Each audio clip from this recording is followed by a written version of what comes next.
El barril de Amontillado.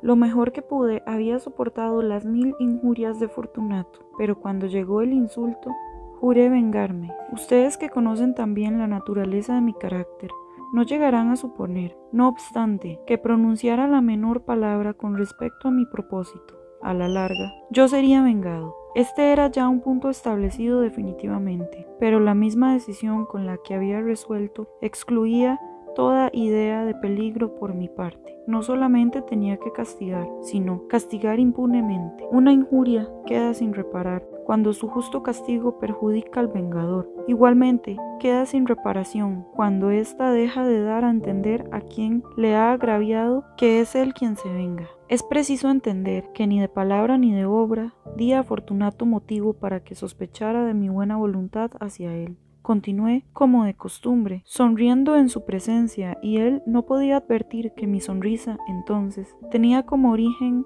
en mí la de arrebatarle la vida. Aquel Fortunato tenía un punto débil, aunque en otros aspectos era un hombre digno de toda consideración y aún de ser temido. Se enorgullecía siempre de ser un entendido en vinos. Pocos italianos tienen el verdadero talento de los catadores. En la mayoría, su entusiasmo se adapta con frecuencia a lo que el tiempo y la ocasión requieren, con objeto de dedicarse a engañar a los millonaires ingleses y austriacos. En pintura y piedras preciosas, Fortunato, como todos los compatriotas, era un verdadero charlatán, pero en cuanto a vinos añejos, era sincero. Con respecto a esto, yo no difería extraordinariamente de él. También, yo era muy experto en lo que se refiere a vinos italianos, y siempre que se me presentaba ocasión, compraba gran cantidad de estos. Una tarde, casi al anochecer, en plena locura del carnaval, encontré a mi amigo. Me acogió con excesiva cordialidad porque había bebido mucho. El buen hombre estaba disfrazado de payaso. Llevaba un traje muy ceñido, un vestido con listas de colores y coronaba su cabeza con un sombrerillo cónico adornado con cascabeles. Me alegré tanto de verle que creí no haber estrechado jamás su mano como en aquel momento. Querido Fortunato, le dije en tono jovial, este es un encuentro afortunado, pero qué buen aspecto tiene usted hoy. El caso es que he recibido un barril de algo que le llaman amontillado y tengo mis dudas. ¿Cómo?, dijo él. ¿Amontillado? ¿Un barril? Imposible, y en pleno carnaval. Por eso mismo le digo que tengo mis dudas, contesté, e iba a cometer la tontería de pagarlo como si se tratara de un exquisito amontillado, sin consultarle. No había modo de encontrarle a usted y temía perder la ocasión. Amontillado, tengo mis dudas, amontillado, y he de pagarlo, amontillado. Pero como supuse que estaba usted muy ocupado, iba ahora a buscar a Lucchesi. Él es un buen entendido, él me dirá. Lucchesi es incapaz de distinguir el amontillado del Jerez, y no obstante, hay imbéciles que creen que su paladar puede competir con el de usted. Vamos allá. ¿A dónde? A sus bodegas. No, mi querido amigo, no quiero abusar de su amabilidad. Preveo que tiene usted algún compromiso. Lucchesi, no tengo ningún compromiso. Vamos. No, amigo mío, aunque usted no tenga compromiso alguno. Veo que tiene usted mucho frío. Las bodegas son terriblemente húmedas. Están materialmente cubiertas de salitre. A pesar de todo, vamos, no importa el frío. Amontillado. Le han engañado a usted y Lucchesi no sabe distinguir el Jerez del amontillado. Diciendo esto, Fortunato me cogió del brazo, me puso un antifaz de seda negra y, ciñéndome bien al cuerpo mi requelaire, me dejé conducir por él hasta mi palacio. Los criados no estaban en la casa. Habían escapado para celebrar al festival del carnaval. Ya antes les había dicho que yo no volvería hasta la mañana siguiente, dándoles órdenes concretas para que no estorbaran por la casa. Estas órdenes eran suficientes. de sobra lo sabía yo, para asegurarme la inmediata desaparición de ellos en cuanto volviera a las espaldas. Cogí 2 antorchas de sus hacheros, entregué a Fortunato una de ellas y le guié, haciéndole encorvarse a través de distintos aposentos por el abovedado pasaje que conducía a la bodega. Bajé delante de él una larga y tortuosa escalera, recomendándole que adoptara precauciones al seguirme. Llegamos por fin a los últimos peldaños y nos encontramos, uno frente a otro, sobre el suelo húmedo de las catacumbas Montresors. El andar de mi amigo era vacilante y los cascabeles de su gorro cónico resonaban a cada una de sus zancadas. ¿Y el barril?, preguntó. Está más allá, le contesté, pero observe usted esos blancos festones que brillan en las paredes de la cueva. Se volvió hacia mí y me miró con sus nubladas pupilas que destilaban las lágrimas de la embriaguez. ¿Salitre?, me preguntó por fin. Salitre, le contesté. ¿Hace mucho tiempo que tiene usted esa tos?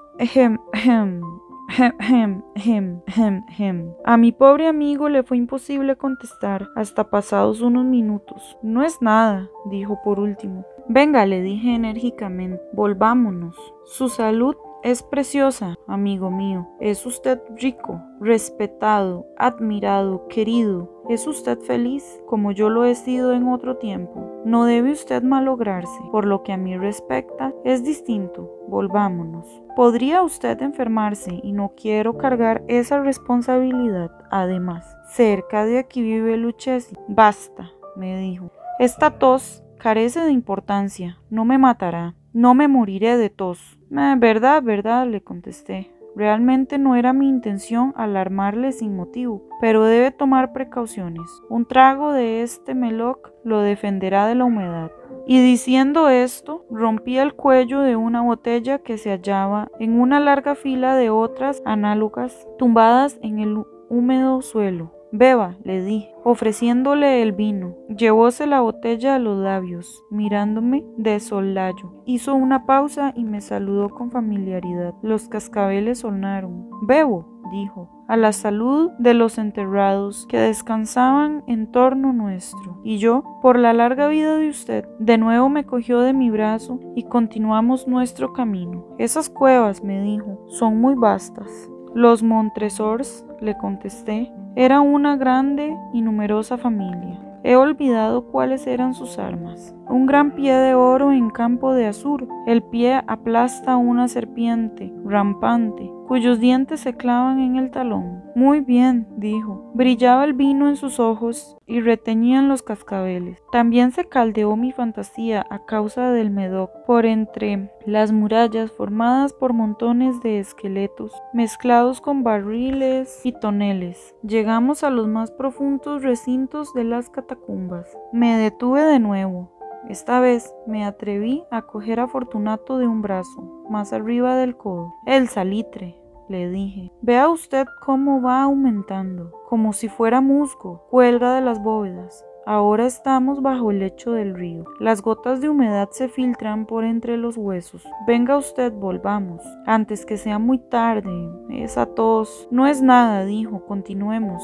Pero primero, echemos otro traguito de Medoc. Rompí un frasco de vino de Grave y se lo ofrecí. Lo vació de un trago. Sus ojos llamearon con ardiente fuego. Se echó a reír y tiró la botella al aire con un ademán que no pude comprender. Le miré sorprendido. Él repitió el movimiento, un movimiento grotesco. ¿No comprende usted?, preguntó. No, le contesté. Entonces, ¿no es usted de la hermandad? ¿Cómo? ¿No pertenece usted a la masonería? Sí, dije. Sí. ¿Usted? Imposible. ¿Un masón? Un masón, repliqué. A ver, un signo, dijo. Le contesté, sacando de debajo de mi requelaire una paleta de albañil. Usted bromea, dijo, retrocediendo unos pasos. Pero, en fin, vamos por el amontillado. Bien, dije, guardando la herramienta bajo la capa y ofreciéndole de nuevo mi brazo. Apóyose pesadamente en él y seguimos nuestro camino en busca del amontillado. Pasamos por debajo de una serie de bajísimas bóvedas. Bajamos, avanzamos, luego descendimos, después y llegamos a una profunda cripta. donde la impureza del aire hacía enrojecer más que brillar nuestras antorchas. En lo más apartado de la cripta descubríase otra menos espaciosa. En sus paredes habían sido alineados restos humanos a los que se amontonaban en la cueva de encima de nosotros, tal como en las grandes catacumbas de París. 3 lados de aquella cripta interior estaban también adornados del mismo modo. Del cuarto habían sido retirados los huesos y yacían esparcidos por el suelo, formando en un rincón un montón de cierta altura. Dentro de la pared, que había quedado así descubierta por el desprendimiento de los huesos, veíase todavía otro recinto interior de unos 4 pies de profundidad y 3 de anchura, y con una altura de 6 o 7. No parecía haber sido construido para un uso determinado, sino que formaba sencillamente un hueco entre 2 de los enormes pilares que servían de apoyo a la bóveda de las catacumbas, y se apoyaba en una de las paredes de granito macizo que la circundaban.